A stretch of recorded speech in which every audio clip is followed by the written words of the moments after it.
Yeah, welcome everyone. This is the agenda that we have today for you. So we'll do a quick welcome and Gita Dhyanam. Shilpa ji is not here, so I can do the Gita Dhyanam. Or Malik ji, if you want to do Gita Dhyanam, that's fine too.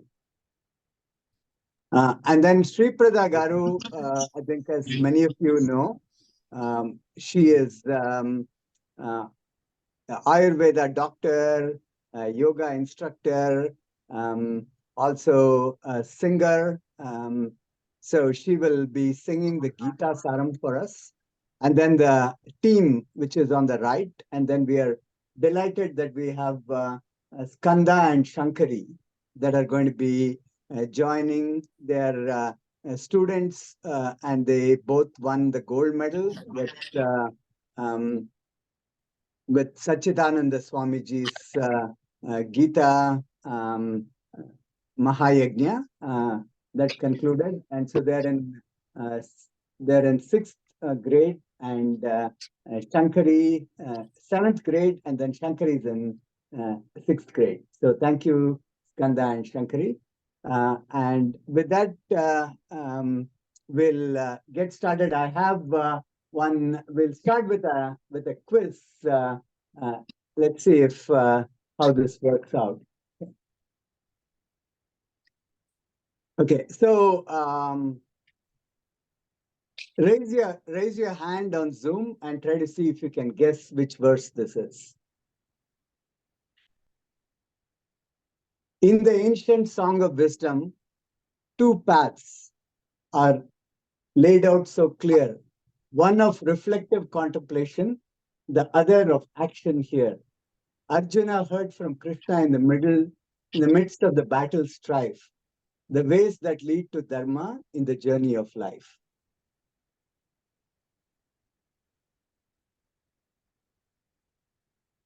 Okay, go ahead. Go ahead, Shivaranjani ji. Jnana marga and karma marga. Yeah, which verse do you know?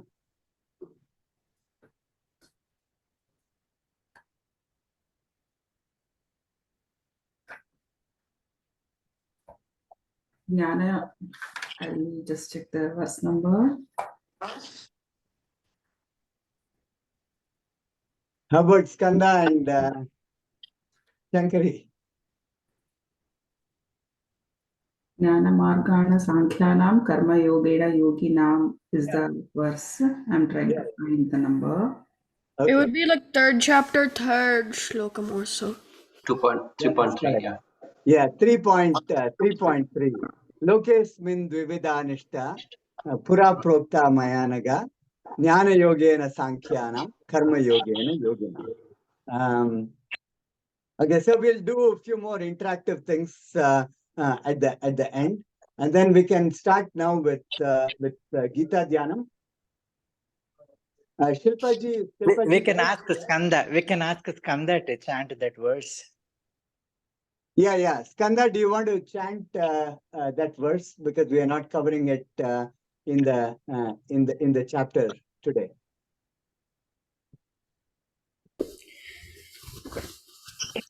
Buddhibhedam janayet. No, 3.3. No, lokesmin. Oh, sorry. Just okay. Lokesmin dvividhanishta pura prokta maya nagha jnana yogena sankhyanam karma yogena yoginam. Yeah, thank you. Okay, so we can start with Gita Dhyanam.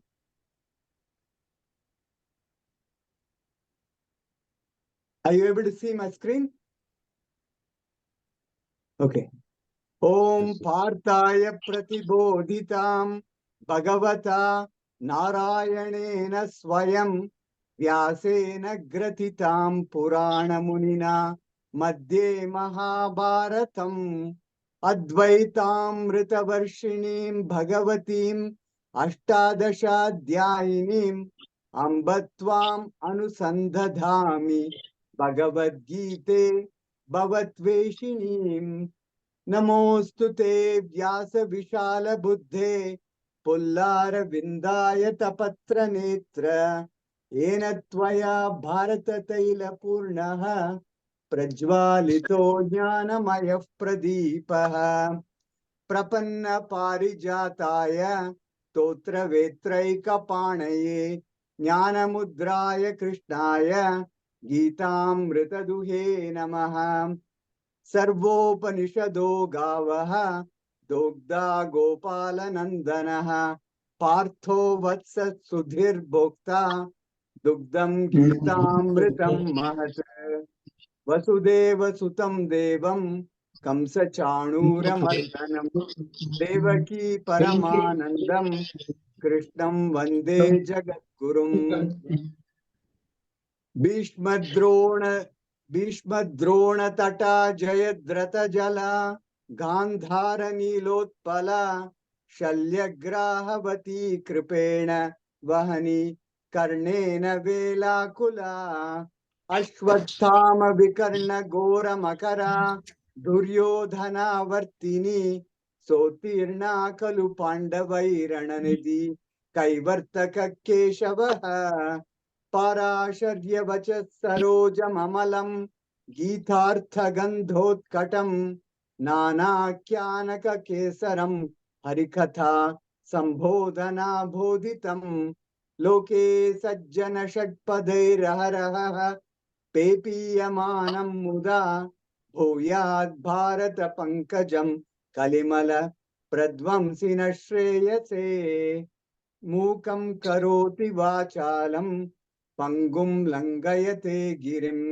यत्कृपातमहं वन्दे परमानन्दमाधवम् यं ब्रह्मा वरुणेन्द्र रुद्र मरुतः स्तुन्वन्ति दिव्यैस्तवैः वेदैः साङ्गपदक्रमोपनिषदैः गायन्ति यं सामगाः ध्यानावस्थित तद्गतेन मनसा पश्यन्ति यं योगिनः यस्यान्तं न विदुः सुरासुरगणा देवाय तस्मै नमः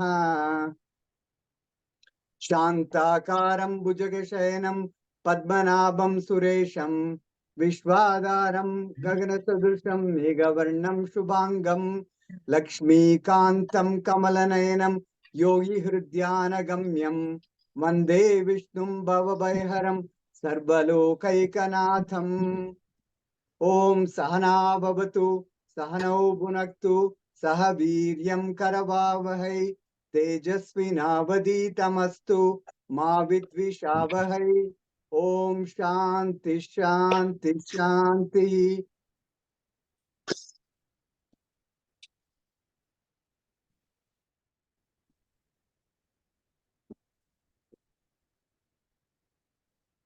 Okay, Sriprada Garu, you can start. You can turn on your video and start the Gita Saaram.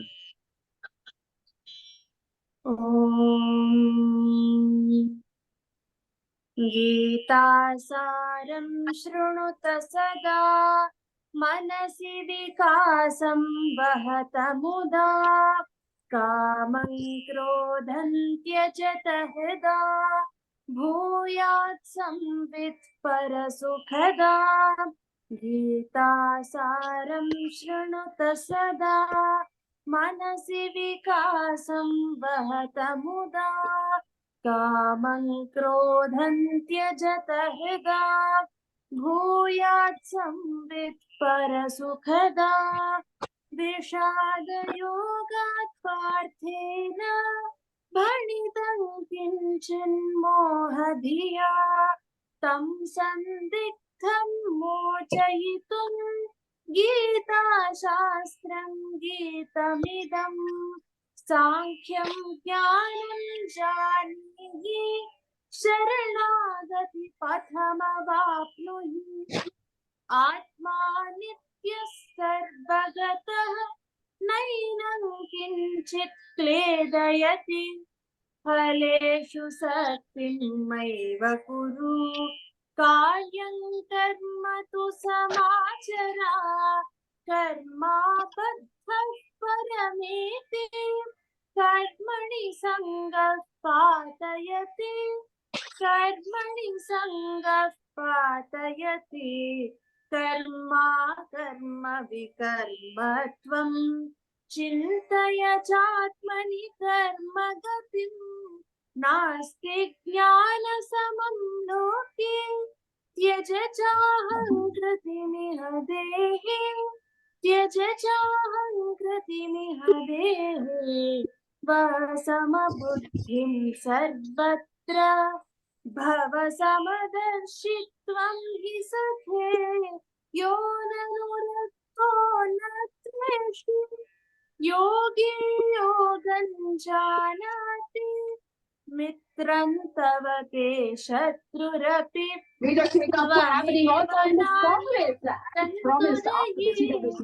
युक्तस्त्वं भव चेष्टासु आहारादिषु विविधासु अनात्मरूपामष्टविधां प्रकृतिमविद्यां जानीहि जीवस्यैव हि परमात्मा यस्मिन् प्रोतं Bhagavad Gita no chur. अक्षर परवर पुरुषन्तं ध्यायन् प्रेतो याति परम् ततस्तमेव ध्यायन् त्वं कालं यापयनश्यन्तं सर्वं ब्रह्मार्पणबुद्ध्या कर्म क्रियतां समबुद्ध्या भक्त्या दत्तं पत्रमपि फलमपि तेन स्वीक्रियते यत्र विभूतिः श्रीयुक्ता यत्र विभूतिः सत्त्वयुता तत्र तमीशं पश्यन्तं निर्ष्याद्वेषौ सज्जेते कालस्तस्य महान् रूपो लोकान् सर्वान् संग्रसति भक्त्या भगवद्रूपं तं प्रभवति लोकाः संद्रष्टुम् भक्तिस्तस्मिन् रतिरूपा सैव हि भक्तोद्धरणचरणा भावन्तस्यामाधाय बुद्धिं तस्मिन् निवेशय क्षेत्रं तज्ज्ञानीहि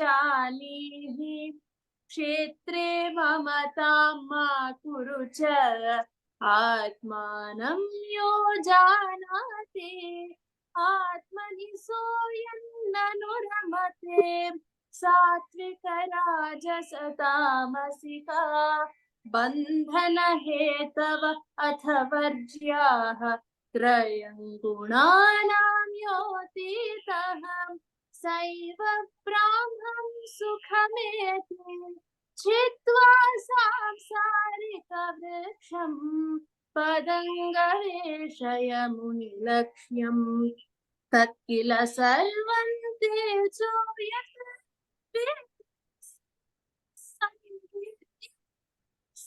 सृष्टिदैवी चासुरिका द्विविधा प्रोक्ता लोकेऽस्मिन् दैवे सक्ता यान्ति परम् आसुरसक्ता सुरगतिम् निष्ठा यज्ञे दाने च तपसि प्रोक्ता सदिति परा सत्किल सफलं सश्रद्धम् तत्किल निष्फलमश्रद्धम् धर्मान् सर्वान् त्यक्त्वा त्वं शरणं व्रज परमात्मानं मोक्षं प्राप्स्यसि सत्यं त्वं सन्तत सच्चिदानन्दघनम्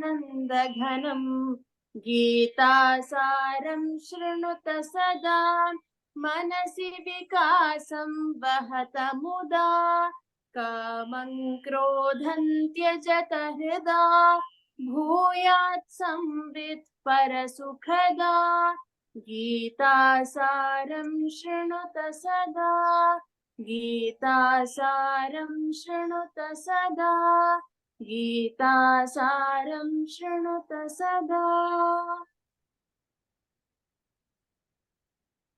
Happy Gita Jayanthi, everybody. Yeah, beautiful. Yeah, thank you so much. I know that you have an early day tomorrow. Thank you so much, Sriprada. It was so beautiful. Thank you.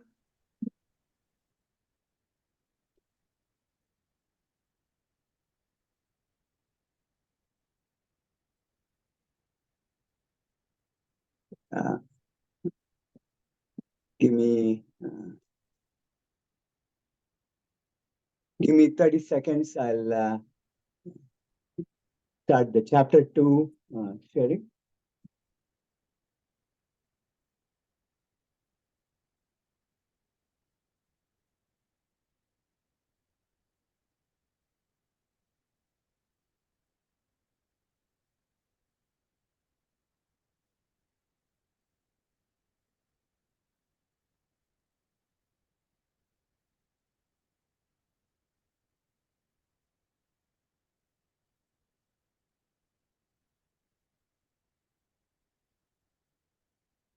Yeah, Skanda, you can get started.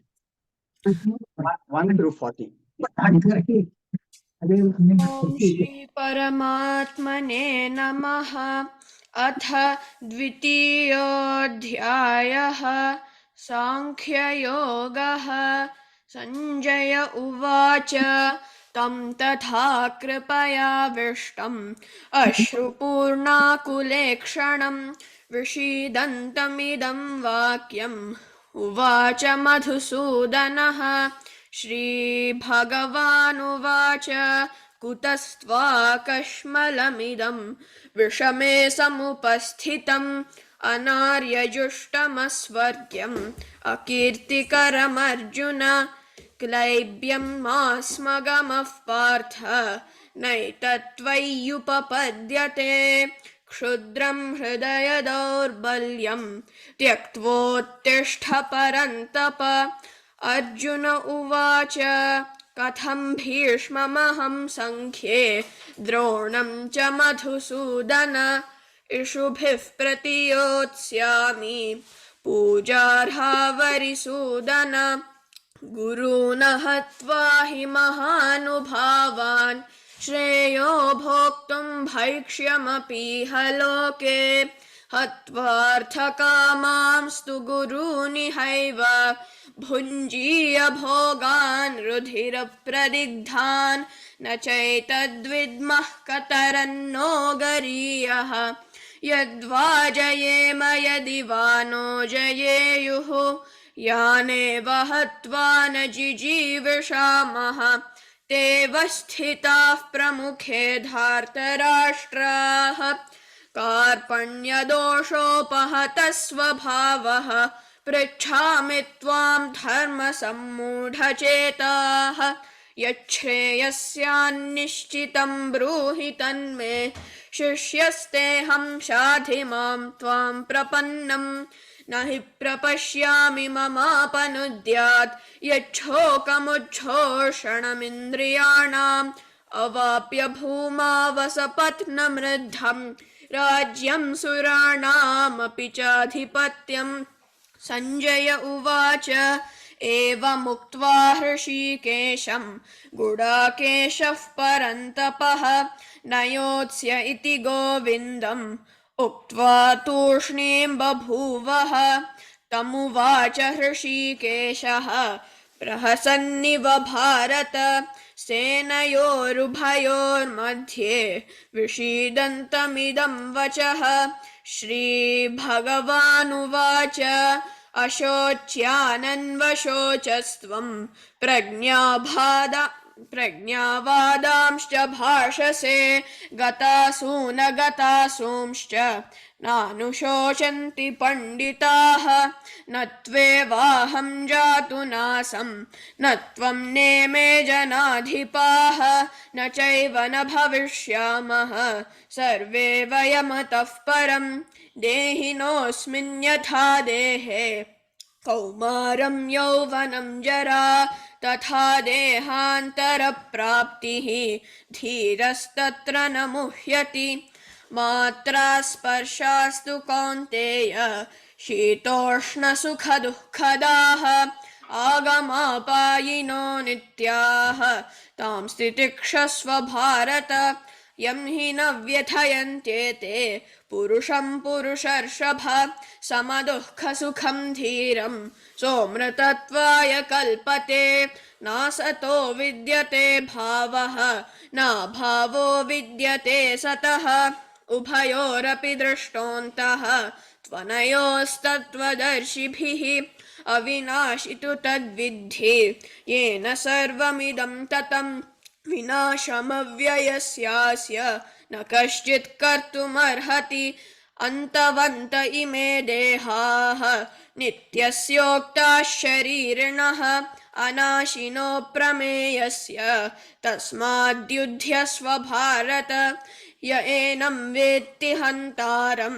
यश्चैनं मन्यते हतम् उभौ तौ न विजानीतः नायं हन्ति न हन्यते न जायते म्रियते वा कदाचित् नायं भूत्वा भविता वा न भूयः अजो नित्यः शाश्वतोऽयं पुराणः न हन्यते हन्यमाने शरीरे वेदा विनाशिनं नित्यं य एनमजमव्ययं कथं स पुरुषः पार्थ कं घातयति हन्तिकं वासांसि जीर्णानि यथा विहाय नवानि गृह्णाति नरोपराणि तथा शरीराणि विहाय जीर्णानि अन्यानि संयाति नवानि देहि नैनं छिन्दन्ति शस्त्राणि नैनं दहति पावकः न चैनं क्लेदयन्त्यापः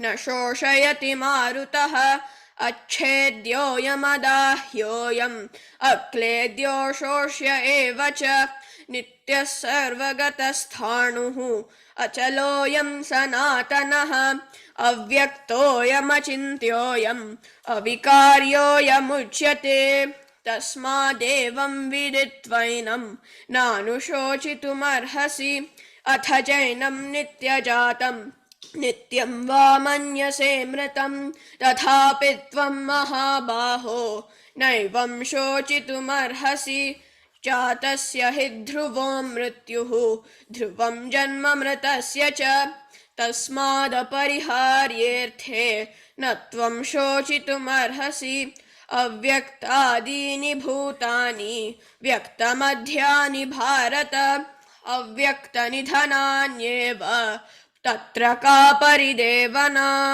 आश्चर्यवत् पश्यति कश्चिदेनम् आश्चर्यवद् वदति तथैव चान्यः आश्चर्यवच्चैनमन्यः शृणोति श्रुत्वाप्येनं वेद न चैव कश्चित् देहि नित्यमवध्योऽयं देहे सर्वस्य भारत तस्मात् सर्वाणि भूतानि न त्वं शोचितुमर्हसि स्वधर्ममपि चावेक्ष्य न विकम्पितुमर्हसि धर्म्याद्धियुद्धात् श्रेयोऽन्यत् क्षत्रियस्य न विद्यते यदृच्छया चोपपन्नं स्वर्गद्वारमपावृतं सुखिनः क्षत्रियाः पार्थ लभन्ते युद्धमीदृशम् अथ चेत्त्वमिमं धर्म्यं सङ्ग्रामं न करिष्यसि ततः स्वधर्मं कीर्तिं च हित्वा पापमवाप्स्यसि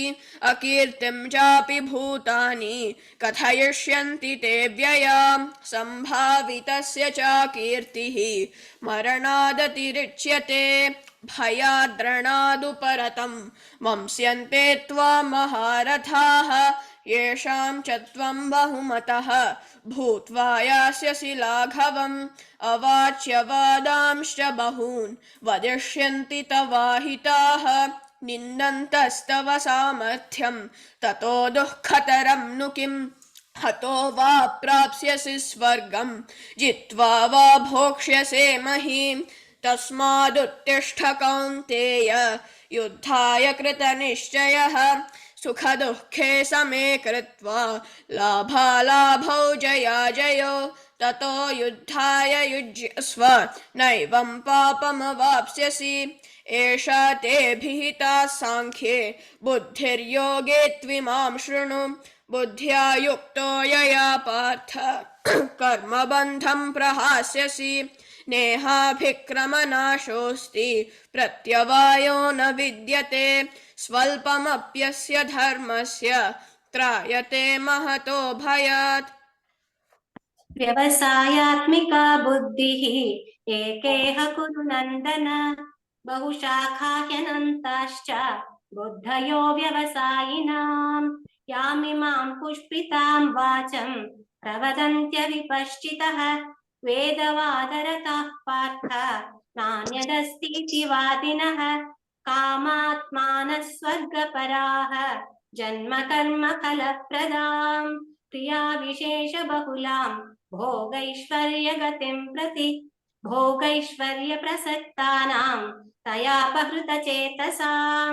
व्यवसायात्मिका बुद्धिः समाधौ न विधीयते त्रैगुण्यविषया वेदाः निस्त्रैगुण्यो भवार्जुन निर्द्वन्द्वो नित्यसत्त्वस्थः निर्योगक्षेम आत्मवान् यावानर्थ उदपाने सर्वतः सम्प्लुतोदके तावान् सर्वेषु वेदेषु ब्राह्मणस्य विजानतः कर्मण्येवाधिकारस्ते मा फलेषु कदाचन मा कर्मफलहेतुर्भूः मा ते सङ्गोऽस्त्वकर्मणि योगस्थः कुरु कर्माणि सङ्गं त्यक्त्वा धनञ्जय सिद्ध्यः सिद्ध्योः समो भूत्वा समत्वं योग उच्यते दूरेणं ह्यवरं कर्म बुद्धियोगात् धनञ्जय बुद्धौ शरणमन्विच्छ कृपणाः फलहेतवः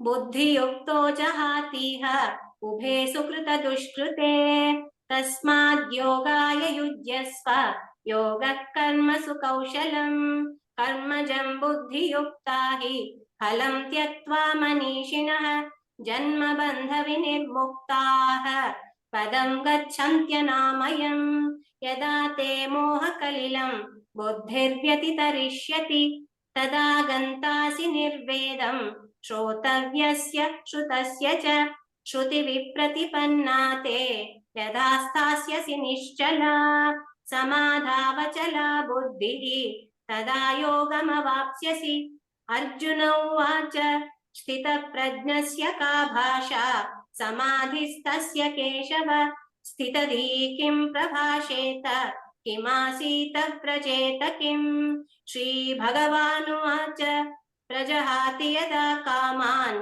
सर्वान् पार्थमनोगतान् आत्मन्येवात्मना तुष्टः स्थितप्रज्ञस्तदोच्यते दुःखेष्वनुद्विग्नमनाः सुखेषु विगतस्पृहः वीतरागभयक्रोधः स्थितधीर्मुनिरुच्यते यः सर्वत्रानभिस्नेहः तत्तत्प्राप्य शुभाशुभम् नाभिनन्दति न द्वेष्टि तस्य प्रज्ञा प्रतिष्ठिता यदा संहरते चायं कूर्मोऽङ्गानीव सर्वशः इन्द्रियाणीन्द्रियार्थेभ्यः तस्य प्रज्ञा प्रतिष्ठिता विषया विनिवर्तन्ते निराहारस्य देहिनः रसवर्जं रसोऽप्यस्य परं दृष्ट्वा निवर्तते यततो ह्यपि कौन्तेय पुरुषस्य विपश्चितः इन्द्रियाणि प्रमाथीनि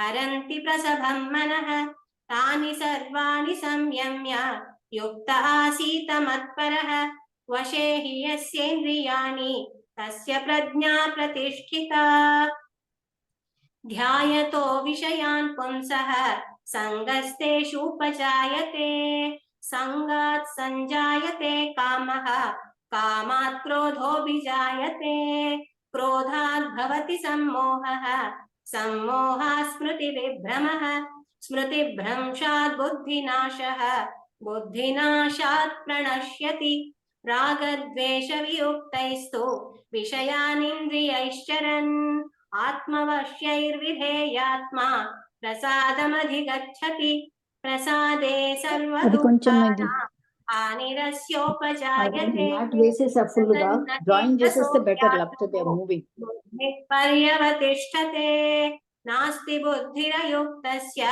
न चायुक्तस्य भावना न च भावयतः शान्तिः अशान्तस्य कुतः सुखम् इन्द्रियाणां हि चरतां यन्मनोनुविधीयते तदस्य हरति प्रज्ञां वायुर्नावमिवाम्भसि तस्माद्यस्य महाबाहो निगृहीतानि सर्वशः इन्द्रियाणीन्द्रियार्थेभ्यः तस्य प्रज्ञा प्रतिष्ठिता या निशा सर्वभूतानां तस्यां जागर्ति संयमी यस्यां जाग्रति भूतानि सा निशा पश्यतो मुनेः आपूर्यमाणम् अचलः प्रतिष्ठं समुद्रमापः प्रविशन्ति यद्वत् तद्वत् कामायं प्रविशन्ति सर्वे स शान्तिमाप्नोति न कामकामी विहाय कामान्यः सर्वान्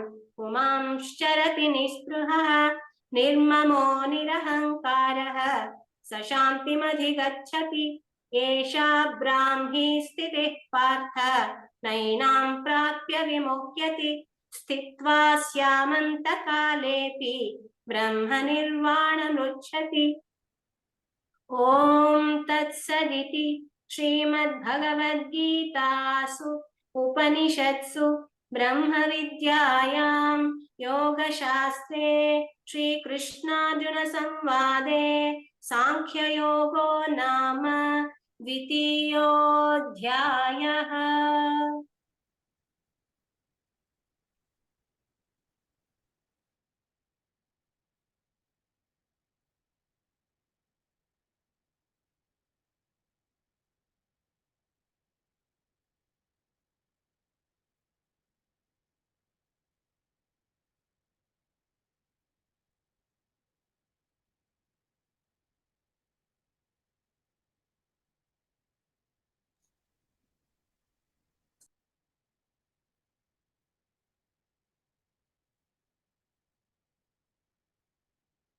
Shankari, you can start.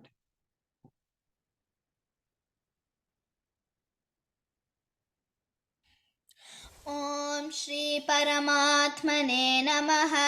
अथ दशमोऽध्यायः विभूतियोगः। श्रीभगवानुवाच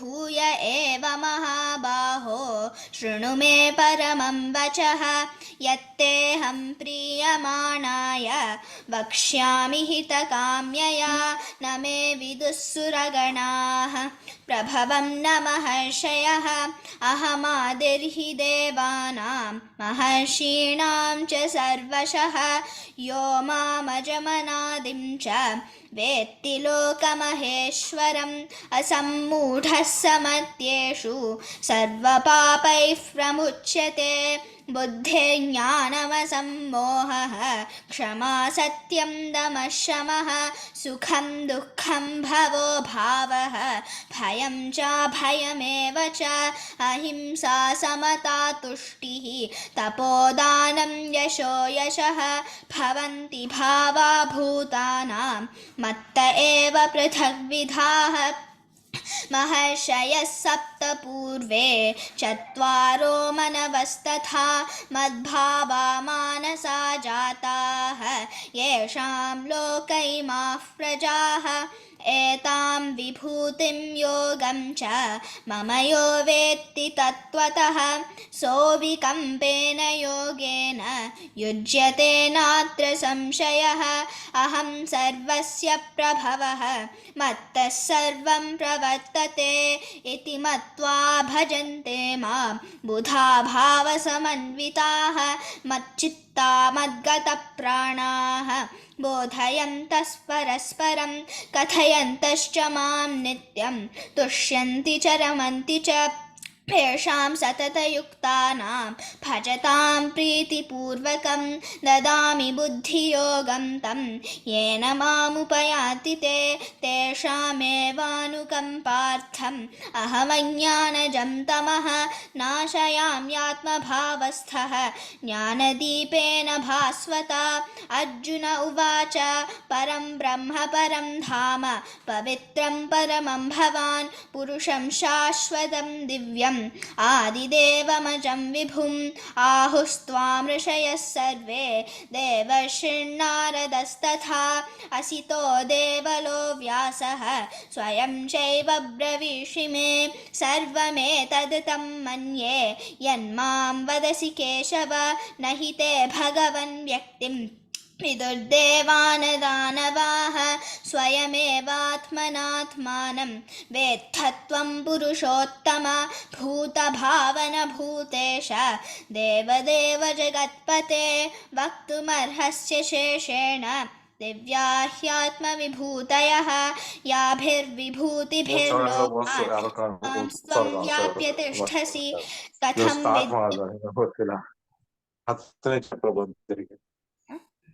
कथं विद्यामहं योगिन् त्वां सदा परिचिन्तयन् केषु केषु च भावेषु चिन्त्योऽसि भगवन्मया विस्तरेणात्मनो योगं विभूतिं च जनार्दन भूयः कथय तृप्तिर्हि शृण्वतो नास्ति मे मृतं। श्रीभगवानुवाच हन्त ते कथयिष्यामि दिव्या ह्यात्मविभूतयः प्राधान्यतः कुरु श्रेष्ठ नास्त्यन्तो विस्तरस्य मे अहमात्मा गुडाकेश सर्वभूताशयस्थितः अहमादिश्च मध्यं च भूतानामन्त एव च आदित्यानामहं विष्णुः ज्योतिषां रविवंशुमां मरीचिर्मरुतामस्मि नक्षत्राणामहं शशी वेदानां सामवेदोऽस्मि देवानामस्मि वासवः इन्द्रियाणां मनश्चास्मि भूतानामस्मि चेतना रुद्राणां शङ्करश्चास्मि वित्तेशो यक्षरक्षसां वसूनां पावकश्चास्मि मेरुशिखरिणामहं पुरोधसां च मुख्यं मां विद्धि पार्थ बृहस्पतिं सेनानीनामहं स्कन्दः सरसामस्मि सागरः महर्षीणां भृगुरहं गिरामस्म्येकमक्षरं यज्ञानां जपयज्ञोऽस्मि स्थावराणां हिमालयः अश्वत्थः सर्ववृक्षाणां देवर्षीणां च नारदः गन्धर्वाणां चित्ररथः सिद्धानां कपिलो मुनिः उच्चैश्रवसमश्वानां विद्धि माममृतोद्भवम् ऐरावतं गजेन्द्राणां नराणां च नराधिपम् आयुधानामहं वज्रं धेनूनामस्मि कामधुक प्रजनश्चास्मि कन्दर्पः सर्पाणामस्मि वासुकिः अनन्तश्चास्मि नागानां वरुणो यादसामहं पितॄणामर्यमा चास्मि यमः संयमतामहं प्रह्लादश्चास्मि दैत्यानां कालः कलयतामहं मृगाणां च मृगेन्द्रोऽहं वैनतेयश्च पक्षिणां पवनः पवतामस्मि रामशस्त्रभृतामहं झषाणां मकरश्चास्मि स्रोतसामस्मि जाह्नवी सर्गाणामादिरन्तश्च मध्यं चैवाहमर्जुन अध्यात्मविद्याविद्यानां वादः प्रवदतामहम् अक्षराणामकारोऽस्मि द्वन्द्वः सामासिकस्य च अहमेवाक्षयः कालः धाताहं विश्वतोमुखः मृत्युः सर्वहरश्चाहम् उद्भवश्च भविष्यतां कीर्तिश्रीर्वाक् च नारीणां स्मृतिर्मेधा धृतिः क्षमा बृहत्साम तथा साम्नां गायत्री छन्दसामहं मासानां मार्गशीर्षोऽहं ऋतूनां कुसुमाकरः द्यूतं छलयतामस्मि तेजस्तेजस्विनामहं जयोऽस्मि व्यवसायोऽस्मि सत्त्वं सत्त्वमतामहं वृष्णीनां वासुदेवोऽस्मि पाण्डवानां धनञ्जयः मुनीनामप्यहं व्यासः कवीनामुशना कविः दण्डो दमयतामस्मि नीतिरस्मि जिगीषतां मौनं चैवास्मि गुह्यानां ज्ञानं ज्ञानवतामहं यच्चापि सर्वभूतानां बीजं तदहमर्जुन न तदस्ति विना यत् स्यात् मया भूतं चराचरं नान्तोऽस्ति मम दिव्यानां विभूतीनां परन्तप एष तु उद्देशतः प्रोक्तः विभूतेर्विस्तरो मया यद्यद्विभूतिमत्सत्त्वं श्रीमदूर्जितमेव वा तत्तदेवावगच्छत्वं मम तेजोंशसम्भवम् अथवा बहुनैतेन किं ज्ञातेन तवार्जुन विष्टभ्याहमिदं कृत्स्नम् एकांशेन स्थितो जगत् ॐ तत्सदिति श्रीमद्भगवद्गीतासु उपनिषत्सु ब्रह्मविद्यायां योगशास्त्रे श्रीकृष्णार्जुनसंवादे विभूतियोगो नाम दशमोऽध्यायः सर्वधर्मान् परित्यज्य मामेकं शरणं व्रज अहं त्वा सर्वपापेभ्यः मोक्षयिष्यामि मा शुचः।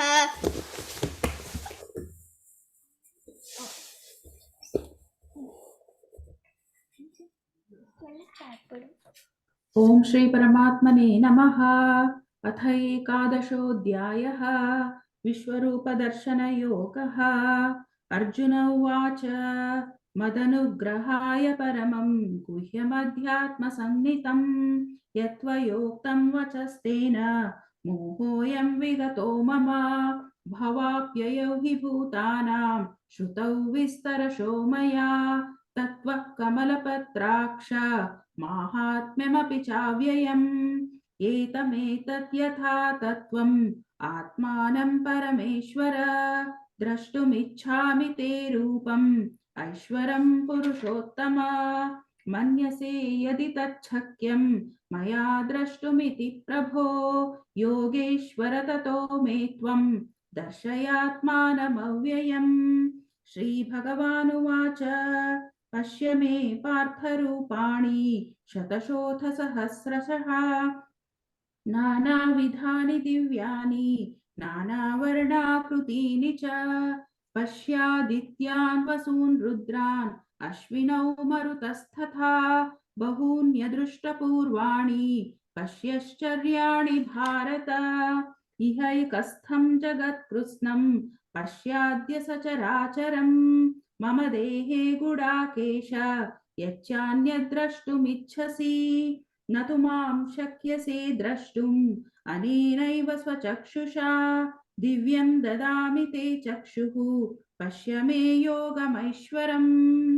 सञ्जय उवाच एवमुक्त्वा ततो राजन् महायोगेश्वरो हरिः दर्शयामास पार्थाय परमं रूपमैश्वरम् अनेकवक्त्रनयनम् अनेकाद्भुतदर्शनम् अनेकदिव्याभरणम् दिव्यानेकोद्यतायुधम् दिव्यमाल्याम्बरधरम् दिव्यगन्धानुलेपनम् सर्वाश्चर्यमयम् देवम् अनन्तम् विश्वतोमुखम् दिवि सूर्यसहस्रस्य भवेद्युगपदुत्थिता यदि भासदृशी सा स्यात् भासस्तस्य महात्मनः तत्रैकस्थं जगत्कृत्स्नं प्रविभक्तमनेकधा अपश्य देवदेवस्य शरीरे पाण्डवस्तदा ततः स विस्मयाविष्टः हृष्टरोमा धनञ्जयः प्रणम्य शिरसा देवं कृताञ्जलिरभाषत। अर्जुन उवाच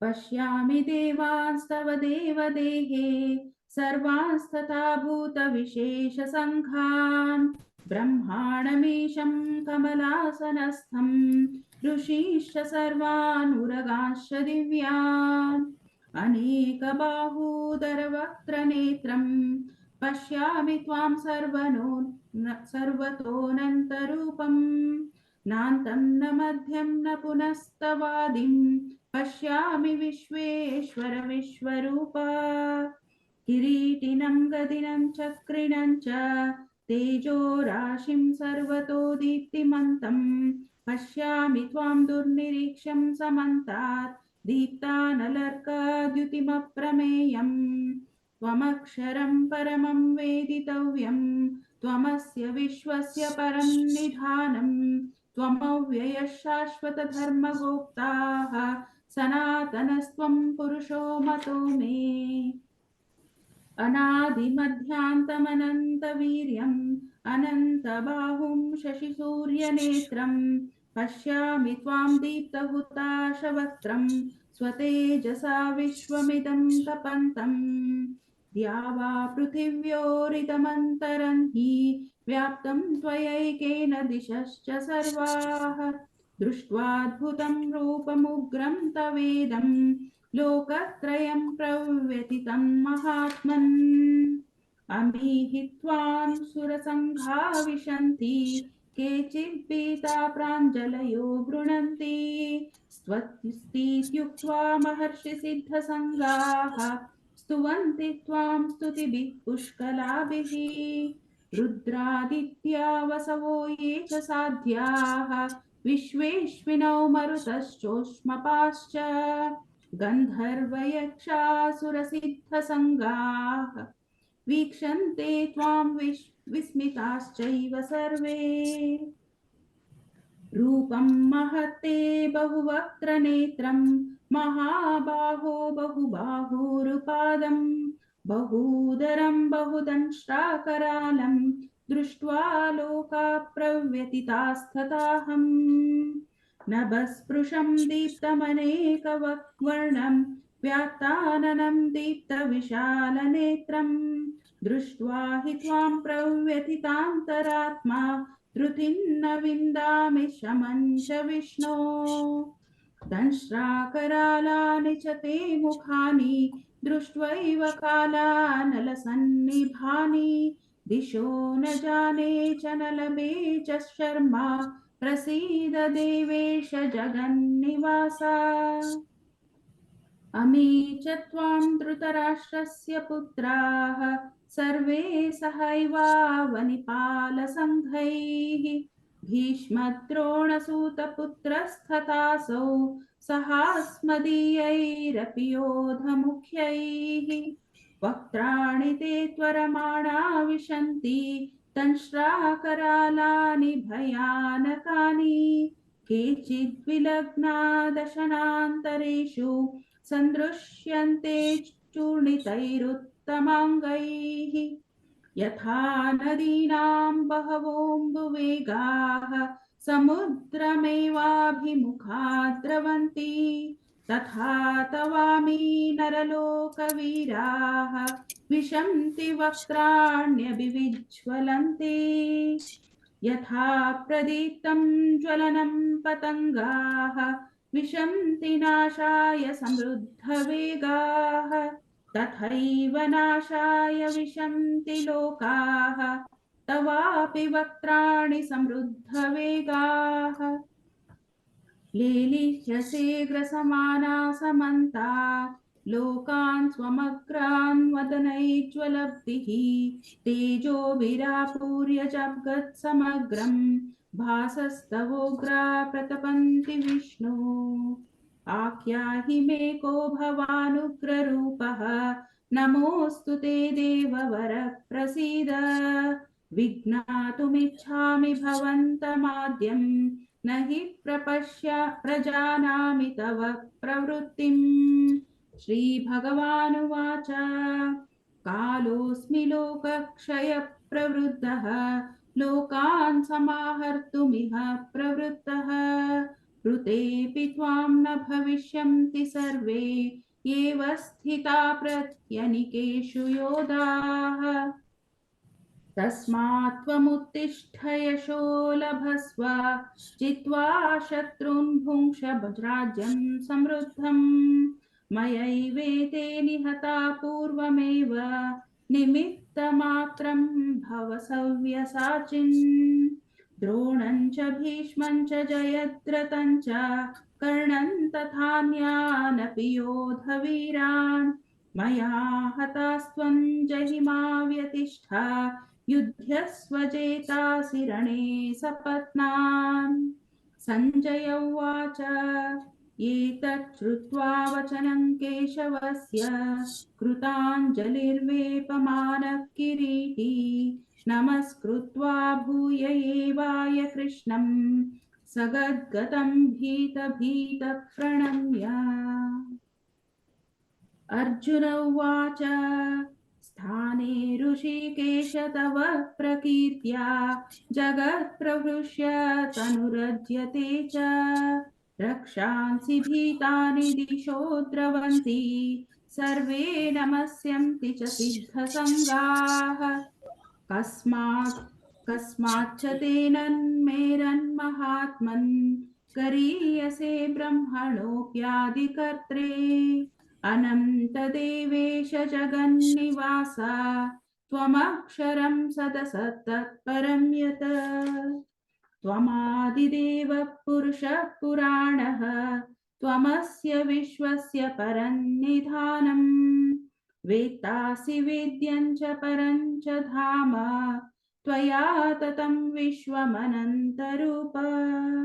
वायुर्यमोऽग्निर्वरुणः शशाङ्कः प्रजापतिस्त्वं प्रपितामहश्च नमो नमस्तेऽस्तु सहस्रकृत्वः पुनश्च भूयोऽपि नमो नमस्ते। नमः पुरस्तात् अथ पृष्ठतस्ते नमोऽस्तु ते सर्वत एव सर्व अनन्तवीर्यामितविक्रमस्त्वं सर्वं समाप्नोषि ततोषि सर्वः। सखेति मत्वा प्रसभं यदुक्तं हे कृष्ण हे यादव हे सखेति अजानता महिमानन्तवेदं मया प्रमादात् प्रणयेन वापि यच्चावहासात्तमसत्कृतोऽसि विहारशय्यासनभोजनेषु एकोऽथवाप्यच्युत तत्समक्षं तत्क्षामये त्वामहमप्रमेयम्। पितासि लोकस्य चराचरस्य त्वमस्य पूज्यश्च गुरुर्गरीयान् न त्वत्समस्त्यभ्यधिकः कुतोऽन्यः लोकत्रयेऽप्यप्रतिमः प्रभाव। तस्मात् प्रणम्य प्रणिधाय कायं प्रसादये त्वामहमीश मीढ्यम्। पितेव पुत्रस्य सखेव सख्युः प्रियः प्रियायार्हसि देव सोढुम्। अदृष्टपूर्वं हृषितोऽस्मि दृष्ट्वा भयेन च प्रव्यथितं मनो मे तदेव मे दर्शय देवरूपं प्रसीद देवेश जगन्निवास। किरीटिनं गदिनं चक्रहस्तं मिच्छामि त्वां द्रष्टुमहं तथैव तेनैव रूपेण चतुर्भुजेन सहस्रभावो भव विश्वमूर्ते। श्रीभगवानुवाच मया प्रसन्नेन तवार्जुनेदं रूपं परं दर्शितमात्मयोगात् तेजोमयं विश्वमनन्तमाद्यं यन्मे त्वदन्येन न दृष्टपूर्वम्। न वेदयज्ञैर्दयनैर्न दानैः न च क्रियाभिर्न तपोभिरुग्रैः एवं रूपः शक्य अहं नृलोके द्रष्टुं त्वदन्येन कुरु प्रवीरा। मा ते व्यथा मा च विमूढभावः दृष्ट्वा रूपं घोरमीद्रुं न मेदम्। व्यपेतभिः प्रीतमना पुनस्त्वं तदेव मे रूपमिदं प्रपश्य। सञ्जय उवाच इत्यर्जुनं वासुदेवस्ततोक्त्वा स्वकं रूपं दर्शयामास भूयः आश्वासयामास च भीतमेनं भूत्वा पुनः सौम्य वपुर्महात्मा। अर्जुन उवाच दृष्ट्वेदं मानुषं रूपं तव सौम्यं जनार्दन इदानीमस्मि संवृत्तः सचेता प्रकृतिं गतः। श्रीभगवानुवाच सुदुर्दर्शमिदं रूपं दृष्टवानसि यन्मम देवा अप्यस्य रूपस्य नित्यं दर्शनकाङ्क्षिणः। नाहं वेदैर्न तपसा न दानेन च चेज्यया शक्यं एवं विदो द्रष्टुं दृष्टवानसि मां यथा। भक्त्या त्वनन्यया शक्यः अहमेवं विधोऽर्जुन ज्ञातुं द्रष्टुं च तत्त्वेन प्रवेष्टुं च परन्तप। मत्कर्म कृन्मत्परमः मद्भक्तः सङ्गवर्जितः निर्वैरः सर्वभूतेषु यः स मामेति पाण्डव। ॐ तत्सदिति श्रीमद्भगवद्गीतासु उपनिषत्सु ब्रह्मविद्यायां योगशास्त्रे श्रीकृष्णार्जुन संवादे विश्वरूपदर्शनयोगो नाम एकादशोऽध्यायः। हरि ओम तत्सत् हरि ओम तत्सत् हरि ओम तत्सत्। सर्वं श्रीकृष्णार्पणमस्तु।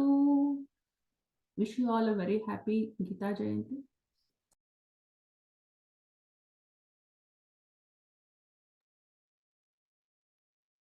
ॐ श्री परमात्मने नमः। श्रीमद्भगवद्गीता अथ द्वादशोऽध्यायः भक्तियोगः। अर्जुन उवाच एवं सततयुक्ता ये भक्तास्त्वां पर्युपासते ये चाप्यक्षरमव्यक्तम् तेषां के योगवित्तमाः। श्रीभगवानुवाच मय्यावेश्य मनो ये मां नित्ययुक्ता उपासते श्रद्धया परयोपेताः ते मे युक्ततमा मताः। ये त्वक्षरमनिर्देश्यम् अव्यक्तं पर्युपासते सर्वत्र गमचिन्त्यं च कूटस्थमचलं ध्रुवम् सन्नियम्येन्द्रियग्रामं सर्वत्र समबुद्धयः ते प्राप्नुवन्ति मामेव सर्वभूतहिते रताः। क्लेशोऽधिकतरस्तेषाम् अव्यक्तासक्तचेतसाम् अव्यक्ता हि गतिर्दुःखम् देहवद्भिरवाप्यते। ये तु सर्वाणि कर्माणि मयि सन्न्यस्य मत्पराः अनन्येनैव योगेन मां ध्यायन्त उपासते तेषामहं समुद्धर्ता मृत्युसंसारसागरात् भवामि न चिरात् पार्थ मय्यावेशितचेतसाम् मय्येव मन आधत्स्व मयि बुद्धिं निवेशय निवसिष्यसि मय्येव अत ऊर्ध्वन्न संशयः। अथ चित्तं समाधातुं न शक्नोषि मयि स्थिरम् अभ्यासयोगेन ततः मामिच्छाप्तुं धनञ्जय। अभ्यासेऽप्यसमर्थोऽसि मत्कर्म परमो भव मदर्थमपि कर्माणि कुर्वन् सिद्धिमवाप्स्यसि। अथैतदप्यशक्तोऽसि कर्तुं मद्योगमाश्रितः सर्वकर्मफलत्यागं ततः कुरु यतात्मवान् श्रेयो हि ज्ञानमभ्यासात् ज्ञानाध्यानं विशिष्यते ध्यानात् कर्मफलत्यागः त्यागात् शान्तिरनन्तरम् अद्वेष्टा सर्वभूतानां मैत्रः करुण एव च निर्ममो निरहङ्कारः समदुःखसुखक्षमी सन्तुष्टः सततं योगी यतात्मा दृढनिश्चयः मय्यर्पितमनो बुद्धिः यो मद्भक्तः स मे प्रियः यस्मान्नो द्विजते लोकः लोकान्नो द्विजते च यः हर्षामर्षभयोद्वेगैः मुक्तो यः स च मे प्रियः अनपेक्षः शुचिर्दक्ष उदासीनो गतव्यतः सर्वारम्भपरित्यागी यो मद्भक्तः स मे प्रियः यो न हृष्यति न द्वेष्टि न शोचति न काङ्क्षति शुभाशुभपरित्यागी भक्तिमान्यः स मे प्रियः समः शत्रौ च मित्रे च तथा मानापमानयोः शीतोष्णसुखदुःखेषु समः सङ्गविवर्जितः तुल्यनिन्दास्तुतिर्मौनी सन्तुष्टो येन केनचित् अनिकेतस्थिरमतिः भक्तिमान् मे प्रियो नरः ये तु धर्म्यामृतमिदं यथोक्तं पर्युपासते श्रद्धानामत्परमा भक्तास्तेतीव मे प्रियाः ॐ तत्सदिति श्रीमद्भगवद्गीतासु उपनिषत्सु ब्रह्मविद्यायां योगशास्त्रे श्रीकृष्णार्जुनसंवादे भक्तियोगो नाम द्वादशोऽध्यायः ॐ श्रीकृष्णार्पणमस्तु। ॐ श्री परमात्मने नमः। अतः पञ्चदशोऽध्यायः पुरुषोत्तमप्राप्तियोगः। श्रीभगवानुवाच ऊर्ध्वमूलमधः शाखम् अश्वत्थं प्राहुरव्ययम् छन्दासि यस्य पर्णानि यस्तं वेद स वेदवित् अतश्चोर्ध्वं प्रसृतास्तस्य शाखा गुणप्रवृद्धा विषयप्रवालाः अधश्च मूलान्यनुसन्ततानि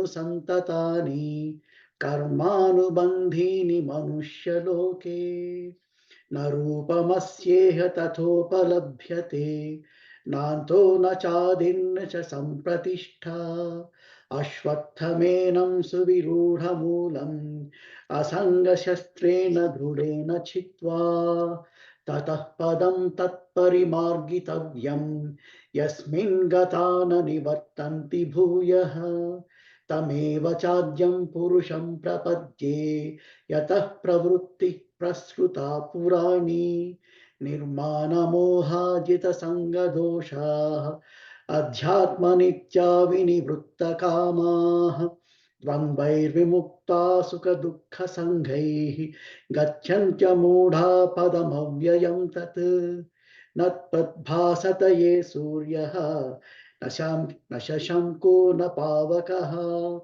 यद्गत्वा न निवर्तन्ते तद्धाम परमं मम ममैवांशो जीवलोके जीवभूतः सनातनः मनः षष्ठानीन्द्रियाणि प्रकृतिस्थानि कर्षति शरीरं यदवाप्नोति यच्छाप्युत्क्रामत्मतीश्वरः गृहीत्वैतानि संयाति वायुर्गन्धानि वाशयात् श्रोत्रं चक्षुः स्पर्शनं च रसनं घ्राणमेव च अधिष्ठाय मनश्चायं विषयानुपसेवते उत्कामतं स्थितं वापि भुञ्जानं वा गुणान्वितं विमूढानुपश्यन्ति पश्यन्ति ज्ञानचक्षुषुः यतन्तो योगिनश्चैनं पश्यन्त्यात्मन्यवस्थितं यतन्तो प्रकृतात्मानः नैनं पश्यन्त्यचेतसः यदादित्यगतं तेजः जगद्भासयतेऽखिलं यच्चन्द्रमसि यच्छाग्नौ तत्तेजो विद्धि मामकं गामाविश्य च भूतानि धारयाम्यहमाजसा पुष्णामि चौधिसीं सर्वा सोमो भूत्वा रसात्मकः अहं वैश्वानरो भूत्वा प्राणिनां देहमाश्रितः प्राणापानसमायुक्तः पचाम्यन्नं चतुर्विधं सर्वस्य चाहं हृदि सन्निविष्टः मत्तः स्मृतिर्ज्ञानमपोहनं च वेदैश्च सर्वैरहमेव वेद्यः वेदान्तकृद्वेदविदेव चाहम् वामिमो पुरुषो लोके क्षराश्चक्षर एव च क्षरः सर्वाणि भूतानि कूटस्थोऽक्षर उच्यते उत्तमः पुरुषस्तज्ञं परमात्मेत्युदात्कृतः यो लोकत्रयामाविश्य बिभक्तव्यय ईश्वरः यस्मात् क्षरमतीतोऽहम् अक्षरादपि चोत्तमः अतोऽस्मि लोके वेदे च प्रथितः पुरुषोत्तमः यो मामेव सम्मूढः जानाति पुरुषोत्तमं स सर्वविद्भजति मां सर्वभावेन भारत इति गुह्यतमं शास्त्रम् इदमुक्तं मया नघ एतद्बुद्ध्वा बुद्धिमान् स्यात् कृतकृत्युश्च भारत ॐ तत्सदिति श्रीमद्भगवद्गीतासु उपनिषत्सु ब्रह्मविद्यायां योगशास्त्रे श्रीकृष्णार्जुनसंवादे पुरुषोत्तमयोगो नाम पञ्चदशोऽध्यायः।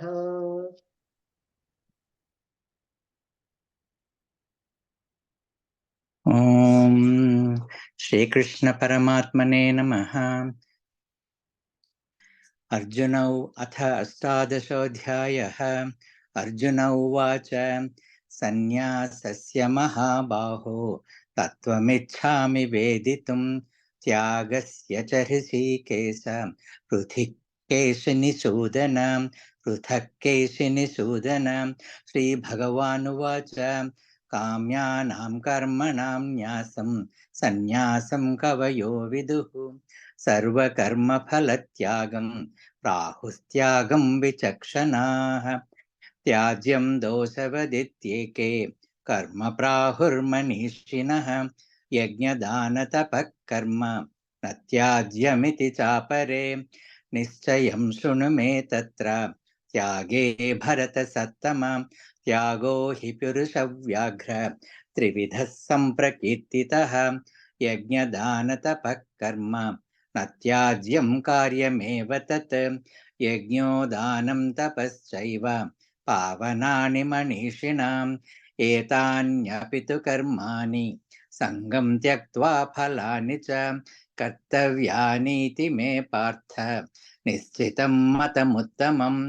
नियतस्य तु सन्न्यासः कर्मणो नोपपद्यते मोहात् तस्य परित्यागः तामसः परिकीर्तितः दुःखमित्येव यत्कर्म कायक्लेशभयात् त्यजेत् सकृत्वा राजसं त्यागं नैव त्यागफलं लभेत् कार्यमित्येव यत्कर्म नियतं क्रियतेऽर्जुन सङ्गं त्यक्त्वा फलं चैव सत्यागः सात्विको मतः न द्वेष्ट्य कुशलं कर्म कुशलेनानुषज्यते त्यागी सत्त्वसमाविष्टो मेधावी छिन्न संशयः न हि देहभृता शक्यं त्यक्तुं कर्माण्यशेषतः यस्तु कर्मफलत्यागी सत्यागीत्यभिधीयते अनिष्टमिष्टं मिश्रं च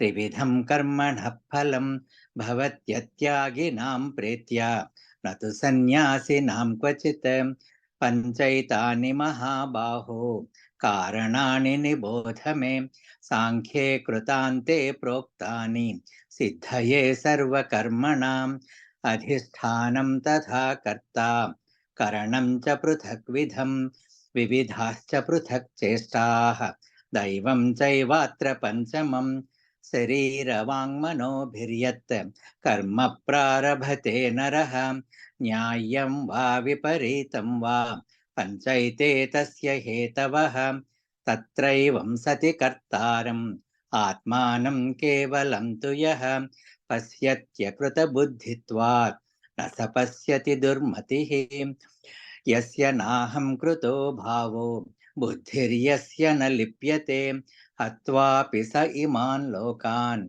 न हन्ति न निबध्यते ज्ञानं ज्ञेयं परिज्ञाता त्रिविधा कर्म चोदना करणं कर्म कर्तेति त्रिविधः कर्म संग्रहः ज्ञानं कर्म च कर्ता च त्रिधैव गुणभेदतः प्रोच्यते गुणसंख्याने यथावत् शृणुतान्यपि सर्वभूतेषु येनैकं भावमव्ययवीक्षते अविभक्तं विभक्तेषु तज्ज्ञानं विद्धि सात्विकं पृथक्त्वेन तु यज्ञानं नानाभावान् पृथक्विधान् वेत्ति सर्वेषु भूतेषु तज्ज्ञानं विद्धि राजसं यत्तु कृत्स्नवदेकस्मिन् कार्ये सक्तमहैतुकम् अतत्त्वार्थवदल्पञ्च तत्तामसमुदाहृतं नियतं सङ्गरहितं अरागद्वेषतः कृतम् अफलप्रेप्सुना कर्म यत्तत् सात्विकमुच्यते यत्तु कामेप्सुना कर्म साहङ्कारेण वा पुनः क्रियते बहुलायासं तद्राजसमुदाहृतम् अनुबन्धं क्षयं हिंसाम् अनपेक्ष्य च पौरुषं मोहादारभ्यते कर्म यत्तत्तामसमुच्यते मुक्तसङ्गो नहं वादी धृत्युत्साहसमन्वितः सिद्ध्यसिद्ध्यो निर्विकारः कर्ता सात्विक उच्यते रागी कर्मफलप्रेप्सुः लुब्धो हिंसात्मको शुचिः हर्षशोकान्वितः कर्ता राजसः परिकीर्तितः अयुक्तप्राकृतस्तब्धः शठो नैष्कृतिकोलसः विषादी दीर्घसूत्री च कर्ता तामस उच्यते बुद्धेर्भेदं धृतेश्चैव गुणतस्त्रिविधं शृणु प्रोच्यमानमशेषेण पृथक्त्वेन धनञ्जय प्रवृत्तिं च निवृत्तिं च कार्याकार्ये भयाभये बन्धं मोक्षं च या वेत्ति बुद्धिः सा पार्थ सात्विकी यया धर्ममधर्मं च कार्यं चाकार्यमेव च अयधावत् प्रजानाति बुद्धिः सा पार्थ राजसी अधर्मं धर्ममिति या मन्यते तमसावृता सर्वार्थान् विपरीतांश्च बुद्धिः सा पार्थ तामसी धृत्या यया धारयते मनः प्राणेन्द्रियक्रियाः योगेनाव्यभिचारिण्या धृतिः सा पार्थ सात्विकी यया तु धर्मकामार्थान्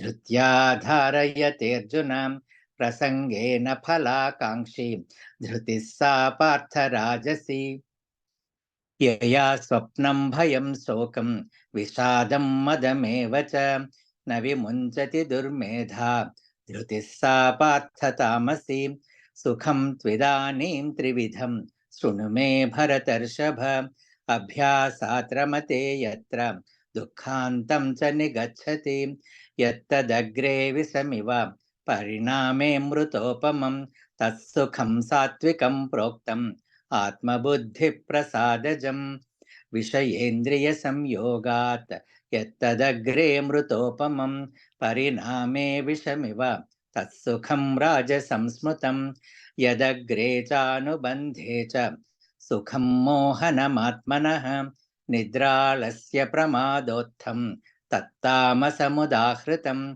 न तदस्ति पृथिव्यां वा दिवि देवेषु वा पुनः सत्वं प्रकृतिजैर्मुक्तं यदेभिर्स्यात् त्रिभिर्गुणैः।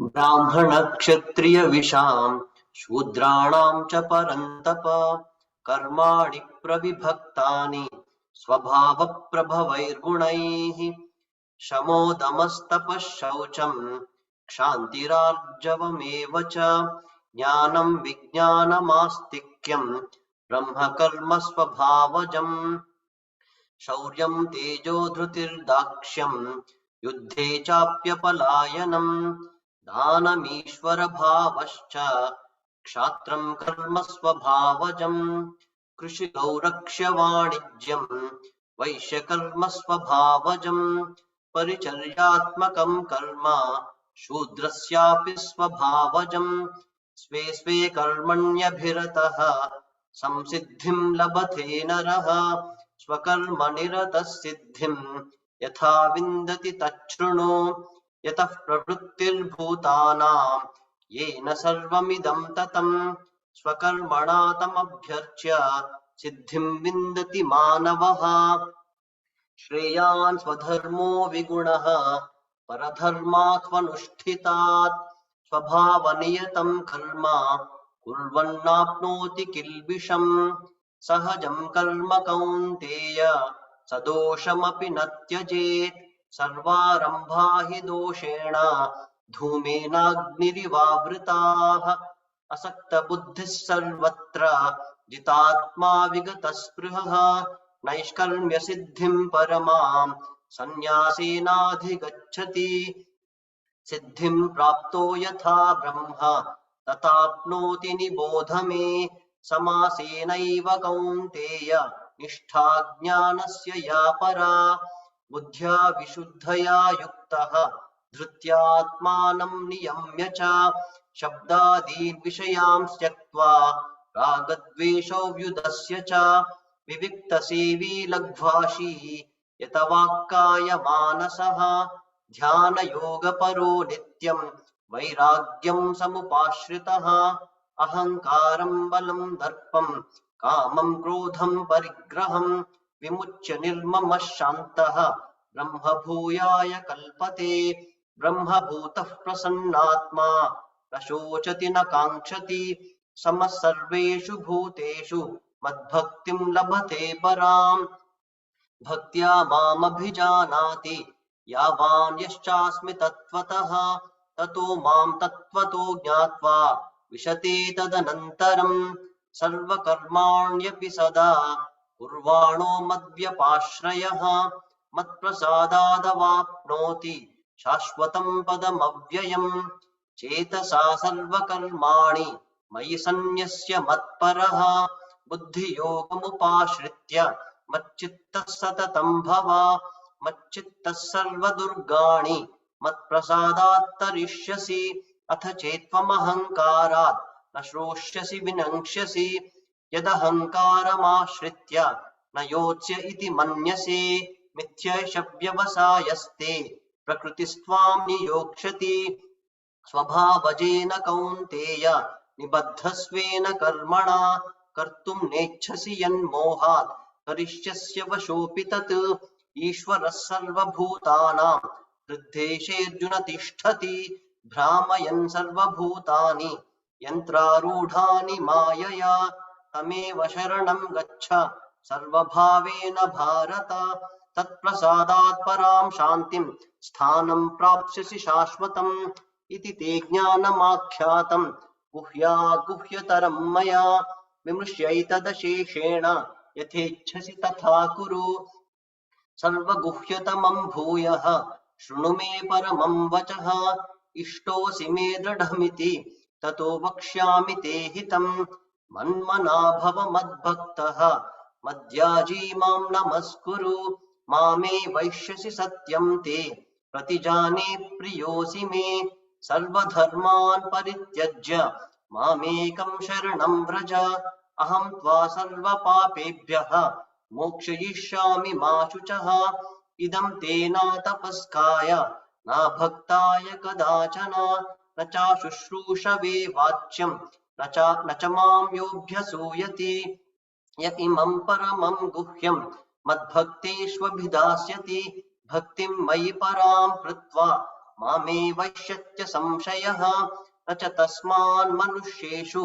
कश्चिन्मे प्रियकृत्तमः भविता न च मे तस्मात् अन्यः प्रियतरो भुवि अध्येष्यते च य इमं धर्म्यं संवादमावयोः ज्ञानयज्ञेन तेनाहम् इष्टस्यामिति मे मतिः श्रद्धावाननसूयश्च शृणुयादपि यो नरः सोऽपि मुक्तः शुभान् लोकान् प्राप्नुयात् पुण्यकर्मणाम् कच्चिदेतच्छ्रुतम् पार्थ त्वयैकाग्रेण चेतसा कच्चिदज्ञानसम्मोहः प्रणष्टस्ते धनञ्जय अर्जुन उवाच नष्टो मोहस्मृतिर्लब्धा त्वत्प्रसादान्मयाच्युत स्थितोऽस्मि गतसन्देहः करिष्ये वचनं तव सञ्जय उवाच इत्यहं वासुदेवस्य पार्थस्य च महात्मनः संवादमिममश्रौषम्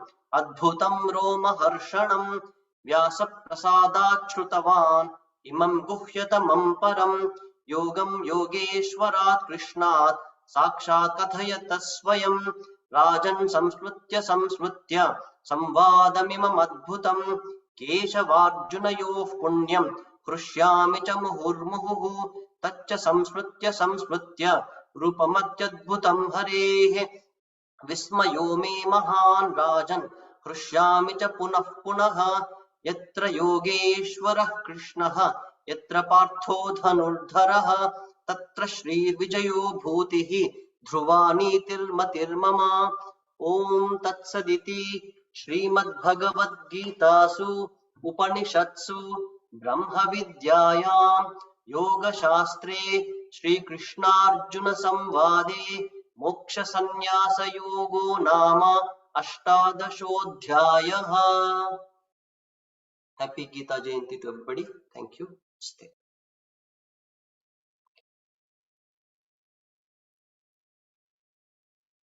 Yeah, thank you everyone. So we'll proceed to the next activity, which is the interactive session. And I again want to thank all the people that chanted today. So we had Skanda, Shankari, Indraji, Shivaranjani ji, Paramji, Raviji, Dr. G, and Shailesh ji. And then we'll hear from Malik ji a little bit later. So I think this was something that Dr. G kind of wanted us to do, was to have some more interactivity, right? And so to kind of get us started, I set up like a few riddles, right? So we can kind of go over those riddles, and then the next thing would be for you to discuss your favorite verse, right, of like Bhagavad Gita, and maybe you can chant it, and maybe you can say why you kind of like that verse. So we'll start with this one. This should be very familiar to people that kind of came right at the beginning. So take a look at this riddle. In ages past, a path was laid, two trails from one truth made, one of knowing bright and clear, the other of doing actions fear. What is this dichotomy divine, where knowledge and action entwine?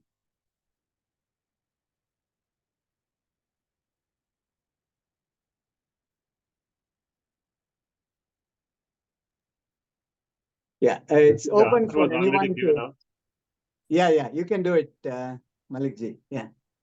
We already discussed this sloka, right, Sureshji? Yeah. Yes. Okay. Yeah. Okay. So do you want me to just recite it? Yeah. Please do. Yeah. लोकेऽस्मिन् द्विविधा निष्ठा पुरा प्रोक्ता मया नघ ज्ञानयोगेन साङ्ख्यानां कर्मयोगेन योगिनाम्. Okay, very good. Yeah, this is 3.3, right? 3.3.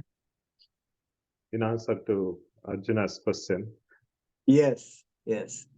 Okay, so this is the next riddle.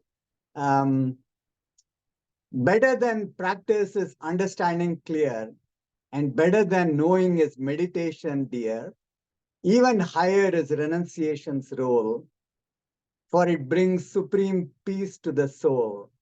What is this ladder of spiritual grace, leading the soul to that ultimate place?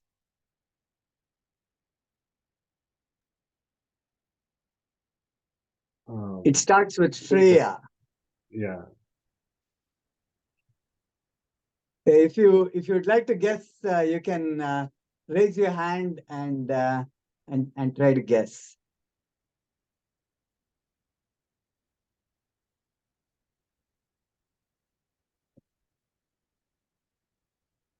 It's in 12th chapter, isn't it? Sorry? It's in verse from the 12th chapter. It's from, the chapter that we chanted. Parameshwari ji, Yes. idea?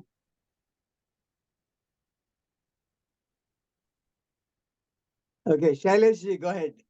Shreyo hi jnanam abhyasat. Yeah. Jnanadhyanam visishyate. Is it 4.33 or I'm just trying to, okay.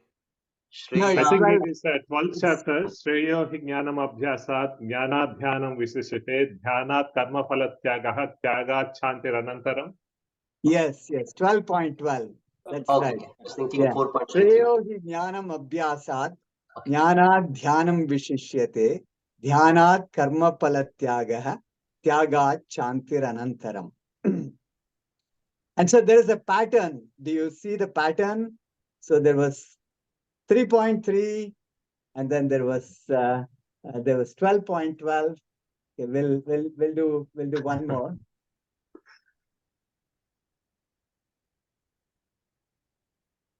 Nothing higher than I you'll find in this vast cosmic design. All of existence a string of pearls. In me it's strung, the universe unfurls. What am I, the ultimate source that drives nature's unyielding force?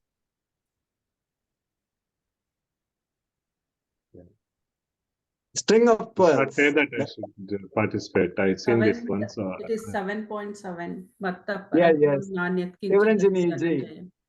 Yeah. Can you recite that? Sure. Matta parataran nanyata kinchidasti dhananjaya mai sarvamidam protam sutre manigana iva. Okay, beautiful. So this is a secret that Dr. G shared with me. So if you look at the verse pattern, so this was 7.1, 7.7. The previous was 12.12, and then the first one was 3.3, right? So the chapter dot verse is usually kind of the chapter's kind of important verse, and some of us might actually kind of enjoy one or the other. And then it doesn't work for all the chapters. I think chapter 4 or chapter 9 or chapter 18, it's slightly different. But so just to kind of get the interactivity kind of going, so I have built an AI that can do this. So that's how I actually kind of got these riddles for you. Sureshji. Yeah, go ahead. If I may take a minute. Yeah. So, somebody asked me, can you please choose a verse from each chapter? And there are some who chose the slightly different verses. And then there are some who have actually chosen, I mean, these are some great people, saints, and those who have commented on Bhagavad Gita. And it's called Gita Saptashloki. As we say, Gita Saptasati, 700 verses. So there are 7 verses which were selected, so that even if you, I think, Google Gita Saptashloki. Similarly, there is Durga Devi Saptashloki. So 700 verses there, and then they chose 7 verses. That is one. Then secondly, only I think one text I have seen where they have chosen one verse from 18, and then the numbers I tried to see. Pretty much, if you actually add the number of the chapter, a number of the verse to the number of chapter, you'll get the real gems. You can see, so first verse in first chapter and second verse in the second, and the second and third is more like a couplets together, they're couplet verses together. Then 3.3 you have seen, even 4.4 also, actually there is, it is a mantra. In fact, there is some profound benefit if you remember 4.4. Then when it comes to 9th chapter, so that's where I just deviated, but you can remember it this way. 9th chapter is in the middle, and then if you actually take entire Gita, 18 chapters as a garland, and then the pendant verse is Ananya Chintayanto Mam. So that's pretty much in the middle. So Ananya Chintayanto Mam from the 9th chapter. Then 13th chapter, because of the first verse inclusion by some and exclusion by some, because if you have to get 700 verses, you have to exclude the very first verse, the Arjuna Prashna. Then the 13th verse, the Sarvatas Panipadam Tatta, that verse, that's a beautiful verse from 13th chapter. Then last one, so last one, you can say instead of 18th verse from 18th chapter, the last verse from the last chapter, and that is Ekashloki, Yatra Yogeshwara Krishna. So number of, so the number of chapter and then the number of verse. So 9th, 13th, and 18th, I explained already. Thank you so much. Yeah, thank you, Dr. G. So, yeah, if you don't have a favorite verse, you can pick from this list that Dr. G shared. So, with that, does anyone have a favorite verse they would like to share or discuss? Hi, Yeah. Pramodini here. I would like to recite one. Yeah. Go ahead, Pramodini Garu. I have a lot of favorites, but this is from the 11th chapter. I think they already recited this, but the 19th one. Okay. Look, I'm going to say. Anadimadhyantam ananta viryam ananta bahum shashisurya netram pashyami tvam deepta hruta shavaktram swatejasa vishwamidam tapantam. So he's saying, like there is no beginning, no end to me, Bhagwan Krishna, and very powerful Ananta Virya, Ananta Bahu, like many arms, and Surya and Chandra are his eyes, and Agni is, the fire face. That's how Arjuna is seeing him. How should I say? Like the, what you call, the light emanating and filling the whole universe. Yeah. So this is one of my favorites. Actually, the Vishwarupa, Sandarshana Yoga. Yeah. Yeah, beautiful. Yeah. Thank you for sharing. So what was the number again? 11? This was I think 11, 19. 11, 19. Okay, very good. Thank you, Pramodini Garu. Thank you, sure, thank you. Yeah. Okay, go ahead, Malik ji. Yeah, I have many, but I barely remember this 3 or 4 verses from 13th chapter. Dr. Ji just gave away one. Sarvata Panipadam Tatu. So from there to next 3-4 verses is kind of like a compact idea that I hold, when I'm starting my practice. So I'll just recite these 3-4 verses.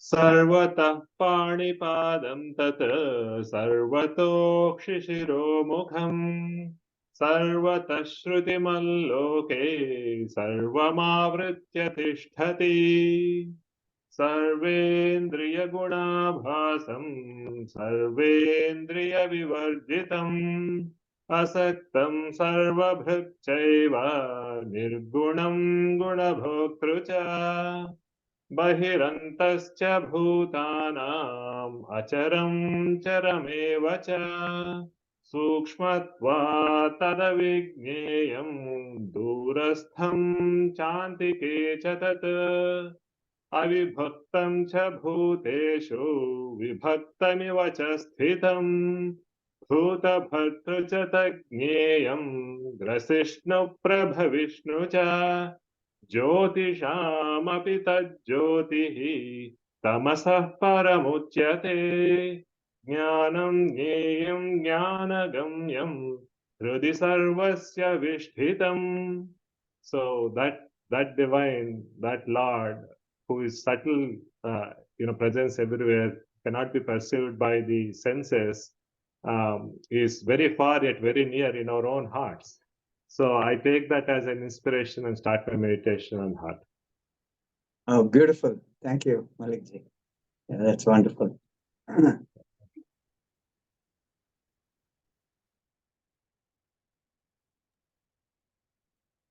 Any others? Yeah, this is Jyotiji, go ahead. Yeah, let me. Raviji, I think Can you hear Jyotiji was going to. Can you hear me? Yeah, we can hear you. Yeah, go ahead. So I have chosen 4 slokas which are kind of interlinked and which are of high practical value in my opinion. And of course, entire Bhagavad Gita is of high value, but these 4 have more of a karma kind of slokas. So the first one is 247, which is very popular one. Karmanyevadhikaraste ma phaleshu kadachana ma karma phalaheturbhuhu ma te sangyostva karmani. I'll read all 4 of them and then read the translation of them so that we can correlate why I chose these 4. The next one is 421. Nirashiriyati chittatma Tyakya sarva parigraha shariram kevalam karma kurvannapnoti kilmisham. And then the third one is 1212. That is Shreyo hi jnanam abhyasat jnanadhyanam visishyate dhyanat karma phalatyagam tyagat shantiranantaram. And the last one is 1216. Anapeksham sichit praksham udasino gatavyadham sarvarambha parityagi yo madbhakta sap me priyaha.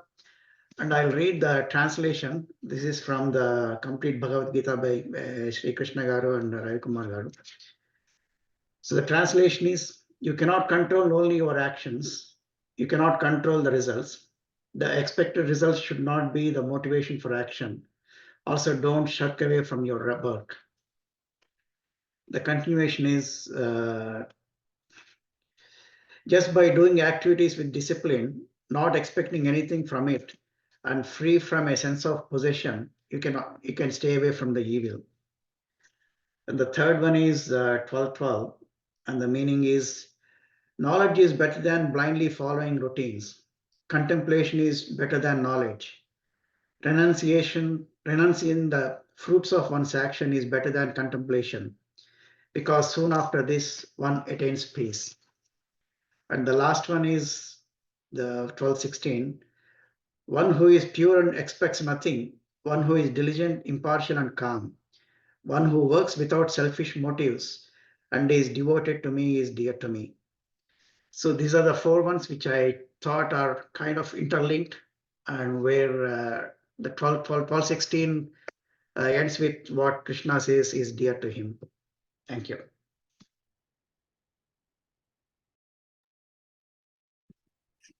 That's beautiful. Yeah, thank you, Ravi Garu, for working on the assignment. Anybody else? Jyoti ji, your hand was up. Yes. I like 4.8 shloka. Paritranaya sadhunam. Paritranaya sadhunam. Vinashaya cha dushkritam. Dharma samstapanarthaya. Sambhavami yuge yuge. This one I used like from the childhood, even though, I mean, like at the time I didn't know about Gita or anything, but this was my all-time favorite. So yeah, thank you. Yeah. No, I think that's beautiful. Thank you, Jyoti ji. Yes, thank you. Suresh ji, if I can share, Yeah, go ahead. Yeah. Yeah. Yeah, so from my point of view, I've been teaching yoga for a long time, yoga, asanas, practices and meditation and so on. So one of the things we talk about is sthita prajna, how to reach that state through asanas, pranayama and meditation. So some of the shlokas in 2nd chapter, definitely where Lord Krishna talks about sthita prajna lakshana, some of those are definitely favorite. And after that, some of the yoga definitions that he gives. So I'll just chant these 3 of them here, which are 2.55, 56 and 57, which are all sthita prajna lakshana. Shri Bhagavanuvacha prajahati yada kaman sarvan partha manogatan atmanyevatmana tushtaha sthita prajnastadochyate dukkeshvanudvignamanaha sukeshu vigataspruhaha वीतरागभयक्रोधः स्थितधीर्मुनिरुच्यते यः सर्वत्रानभिस्नेहः तत्तत्प्राप्य शुभाशुभम् नाभिनन्दति न द्वेष्टि तस्य प्रज्ञा प्रतिष्ठिता. So in all these slokas, Lord Krishna talks about how we can be with ourselves, how we can be content with ourselves, even any difficult situations, even sukha and dukkha, how we can keep our balance, keep our mental resilience. He talks about a lot of those qualities from 55 to almost 61. So those are very, very powerful shlokas from 2nd chapter. Beautiful. Yeah, thank you, Shailesh Garu. Can I continue for him? After that, go ahead. Okay. Go ahead, Pramodini Garu. 258. Yeah, there are a few more, Shailesh ji, I'm continuing after yours. Okay. Absolutely. Yada samharate chayam kurmongani va sarvashah indriyani indriyardhebhyah tasya prajna pratisthita vishaya vinivartante niraharasya dehinah rasavarjam rasopyasya param drishtva nivartate yatatohyapi kaunteya पुरुषस्य विवश्चितः इन्द्रियाणि प्रमाथीनि हरन्ति प्रसभं मनः तानि सर्वाणि संयम्य युक्तासीत मत्परः वशे हि यस्येन्द्रियाणि तस्य प्रज्ञा प्रतिष्ठिता. Sthita-prajnah. So I just wanted to complete. Yeah, that's beautiful. I think Dr. G, I think, had said that it is chanted every day, the Sthita Prajna Lakshanas at the Sabarmati Ashram in Gandhiji's Sabarmati Ashram. And then I had also read in one of the books that Gandhiji had said that if all knowledge is lost and only these verses are actually there, that is enough for like mankind or humankind, because they kind of have the core essence of what it is to be a human. So yeah, beautiful verses. Thank you, Pramodini Garu.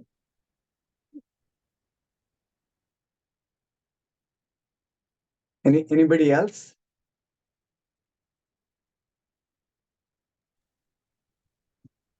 If there is nobody waiting, I'll share something. I think somebody is trying to. Yeah, go ahead. Yeah. So these 3 verses are from the 6th chapter. So after the meditation is over, when we walk into the world, how to remember God. My mentor once said, spiritual practice is not a part-time business. It has to be 24 hours. So 1 hour we do in meditation is one type of abhyas, but the other type of abhyas is what you do outside with your eyes open. And these 3 verses give me inspiration from 6th chapter. Yo mam pasyati sarvatra sarvam cha mayi pashyati tasyaham na pranashyami sachame na pranashyati sarvabhutasthidam yo mam bhajatyekatvamasthitah sarvatha vartamanopi sayogi mayi vartate आत्मौपम्येन सर्वत्र समं पश्यति योऽर्जुन सुखं वा यदि वा दुःखं स योगी परमो मतः. So seeing the Lord's presence everywhere and remembering Him and seeing, also holding view that everyone is in Him. So that kind of spiritual thought, fosters the purity of mind. And also, the idea that taking the sukha, dukkha with equanimity, and that will keep the mind at balance. It is easier said than done, but striving. Yeah, that's beautiful, beautiful verses. Yeah, we are. I think Shailaji has to do our 6th chapter assessment. So we've been practicing those. Thank you. I'll share a couple, and one that kind of resonated to me a long time ago. I think when Dr. G kind of did his initial kind of Gita Yajna. And because I also have a dog, and this is the only verse that has a dog in it, right? And so this is verse 5.18, right? Vidya Vinaya Sampanne Brahmane Gavihastini Shuni Chaiva Shvapakecha Pandita Samadarshinaha. And it also kind of helps me in my regular kind of practice with dealing with different kinds of people or with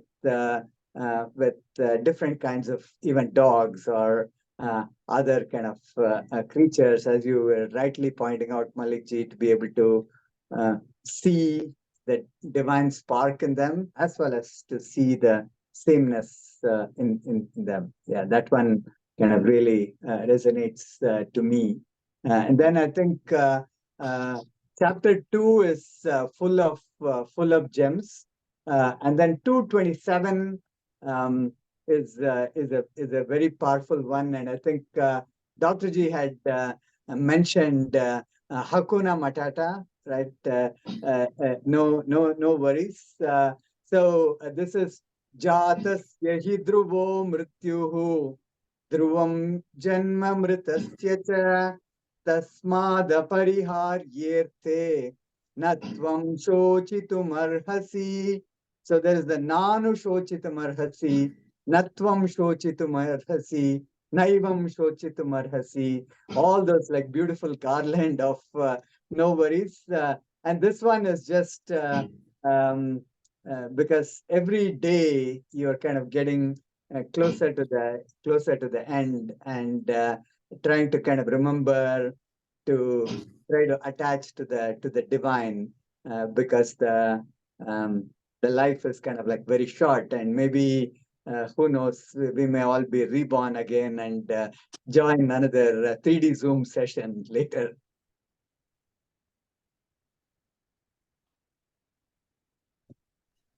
Yeah, anyone else? Yeah, I can also share one. Yeah, go ahead. Yeah, there are so many, but I'll be picking one from second chapter, that is 7th shloka. Karpanya doshopahata swabhavaha pruchami tvam dharma sammuda chetah yashreyasyan nishchitam bruhi tanme shishyasteham shadimam tvam prapannam. So you want me to read the meaning of it and then explain what I understood from the shloka? Yeah, Suresh? go ahead. Yeah, go ahead, Shivaranjanji. Yeah, the meaning is when Arjuna says that I have become very sentimental and I have totally confused about what is right and what is wrong. I surrender at your feet as your disciple. Show me the right path and tell me for certain what is good for me. Right? So in the very first chapter, when we just go back and look at Arjuna's state of mind, he was actually he was experiencing completely extremely a negative emotional state. So that is when he has realized that his intellect was totally deluded, and he has got an opportunity to fix it with the help of Krishna, because Krishna was there right next to him. So he completely used that opportunity by completely surrendering to Krishna, by becoming his disciple, and he places his request in a most humble way to Jagadguru Krishna, and he requests to show him the right path to walk in the path of dharma. So when we started this journey, I just want to dedicate this shloka to our Dr. Ji, our beloved Guruji, and also Shivaswami Guruguru. Right, I was not even knowing anything about this path, and what I learned is definitely the implicit obedience. That is what is very, very important for any student or any disciple, and complete surrendering and trust in the Guru, what we are learning, rather than trying to know the depth of the knowledge of Guru, right? And also the patience is very, very important in this path of journey. So I really like this shloka, and the another shloka exactly it goes similar to it is Tadvidhi pranipatena pariprashnena sevaya upadekshanti te jnanam tvanayo tattvadarshibhi. 4.34, I guess. Yeah. So both are the very first things that we should learn before starting this journey. Thank you so much for the opportunity. Yeah. Thank you, Shivaranjani. And Srivatsaji, you can go ahead. Namaste, my name is Srivatsa. So thanks Shaileshji. I got the invite to join today through Shaileshji. I'm part of the Yoga Bharati study group. Let me pick the shloka. So first one is from the second chapter, third shloka, where Krishna motivates Arjuna to act. This shloka. Klaibyam asmagama partha naitatva yupapadyate shudram hridaya daurbalyam tyaktvottishta parantapa. So where Krishna really reminds Arjuna of his strength, and that it is more of a faint-heartedness who run away from it, but here you should be acting. So it is more of possibly a reminder for all of us about the strengths that each of us have and the need to act. The second one is it's more a continuation of, I think, Karmane Vadikarasi. The next one that follows next is Yogastha Kuru Karmani Sangam Tyaktva Dhananjaya Siddhya Siddhyo Samo Bhutva Samatvam Yoga Mukhyate, where again Arjuna is reminded to act and with equanimity of mind, because you might, whether it is siddhi or asiddhi, do with samatvam, equanimity, samatvam yoga muchyate. And the third one, the last one I had was from the third chapter, the 8th shloka. Niyatam kuru karmatvam karmajyayo karmanaha Sharirayatra pichate na prasiddhyeda karmanah. Again, this is again call for action, where he says action is any day much better than inaction. So it is not possible to be in inaction. So these three things motivates, because many times we get into kind of analysis paralysis kind of thing, or so many other things. So to move from that inertia of getting caught up, I think these things really help. Dhanyavad. Yeah, that's beautiful. I think Dr. G had also told, like, I think the 2.3 is Vivekananda's favorite verse, and part of the motivation for the awake, arise, and act.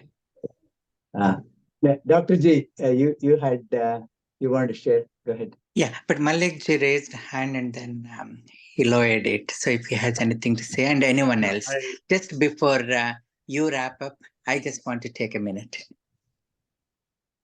Yeah, I think Shivaranjani they expressed my thought. I wanted to also give this tribute to all the gurus. Tadvidhi pranipatena pariprashyena sevaya upadekshantite jnanam jnaninas tattvadarshinaha. So we hope that we'll get many more opportunities to learn. And we don't know whether we did pranipatena, but we certainly want to learn how to even do that. Yeah, I concur. Yeah, and we did get all the Guru's blessings for this event. I had messaged Swami Bodhananda, Swami Paratmananda, and Shivaranjani had communicated to Gurugalu. So, and Venkat Garu and Dr. G, everyone's support and help is making this possible. Yeah, go ahead, Dr. G. Yeah. Does anyone else have to say anything? Because I don't want to take up your time. Okay. But, just want to thank Sureshji for this, for initiating this and then showing most interest and passion to do this. And you see how well he has moderated. And that's one of his strengths, to bring people together and then run these meetings so seamlessly, effortlessly. So big thanks to you first. Then I think we should do this like a 2-hour session. Initial 1 hour for chanting and then second 1 hour for interaction. Or if there is more interest, we could do it a little longer, whichever way you all like to do. But I think we should do twice a year, Guru Purnima Day and then Gita Jayanti Day. That way we have given a chance to each one of you. Some are great teachers, some are great experiencers, and then some are great practitioners. So we should really acknowledge that. Then if you have seen today, there was a cream of participants. There were students. It began with a student, youngest student, and it ended with the teacher. And who is going to take the exam for Sureshji? So pretty soon. I'm just kidding. So, but you see, so there was, and then in between students and teachers. Then next point I wanted to bring up was what Shaileshji, Venkat Garu, and others are doing in Austin, and then via Zoom.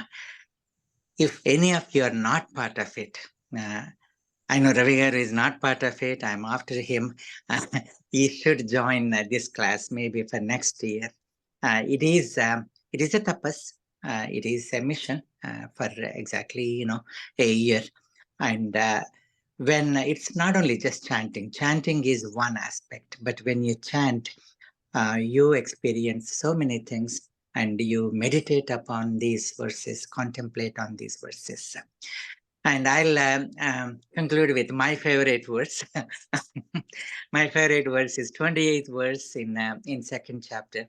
Ascharyavat pashyati kaschidenam, ascharyavat vadati tathaiva chanyah, ascharyavat chaina manyashrunoti, srutvapyenam vedana chaiva kaschit. I just want to interpret it with slight of my experience. Some look at it as wonder. Some hear it as a wonder, and some say it as a wonder, but still no one has seen the complete wonderness of it. Every time you see, there is some wonder which again shows up. So it is a limitless, wonderful text. Thank you so much. And thank you all for participation. Thank you and contribution. Should we take one group picture? Yeah, I took one. Thank you, Shiranjani ji. But if someone has wants to take it on the cell phone, maybe all others can turn on their camera so that yeah, we yeah. can take Please one turn group on picture. the camera if you can.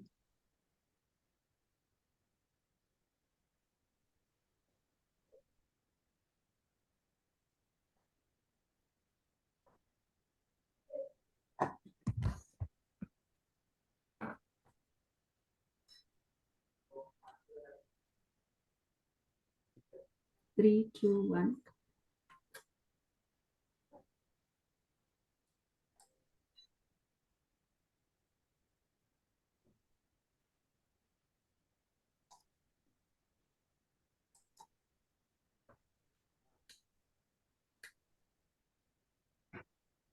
Okay, thank you. And we'll conclude. Malik ji, can you do the Gita Mahatmyam? I know that we are a minute over, but let's conclude with the Gita Mahatmyam.